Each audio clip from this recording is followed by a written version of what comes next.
बनावट प्रमाणपत्राद्वारे नोकरी, एमआयडीसी कार्यालय कर्मचाऱ्याविरोधात गुन्हा दाखल. महाराष्ट्र औद्योगिक विकास महामंडळ महाड येथील कार्यालयात नोकरी मिळवण्यासाठी बनावट प्रमाणपत्र सादर केल्याचा प्रकार उघडकीस आलाय. या प्रकरणी महाड एमआयडीसी पोलीस ठाण्यात एकावर गुन्हा दाखल करण्यात आलाय.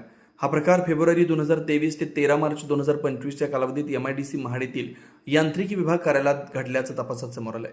या प्रकरणी सहाय्यक क्षेत्र व्यवस्थापक यांनी दिलेल्या फिर्यादीवरून रामदास पांडुरंग सावंत, राहणार एमआयडीसी, कर्मचारी वसाहत नांगलवाडी महाड, मूळ राहणार वेंगुर्ला, जिल्हा सिंधुदुर्ग, याच्या विरोधात भारतीय न्याय संहिता 2023 मधील कलम 336(2), 336(3) आणि 340(2) अंतर्गत गुन्हा दाखल करण्यात आला. पोलीस सूत्रांकडून मिळालेल्या माहितीनुसार आरोपीनं लिपिक टंकलेखक पदावर नोकरी मिळवण्यासाठी बनावट प्रमाणपत्र सादर केलं होतं. हे प्रमाणपत्र शासकीय वाणिज्य प्रमाणपत्र परीक्षा नोव्हेंबर 1994 मध्ये मराठी टंकलेखन 30 शब्द प्रति मिनिट या विषयाचं असल्याचं दाखवण्यात आलं होतं. मात्र तपासात हे प्रमाणपत्र खोटं व बनावट असल्याचं निष्पन्न झालंय. या प्रकरणाच्या पुढील तपास महाड एमआयडीसी पोलीस ठाण्याचे सहाय्यक पोलीस निरीक्षक जीवन माने यांच्या मार्गदर्शनाखाली पोलीस उपनिरीक्षक व्ही. फडतरे करतात.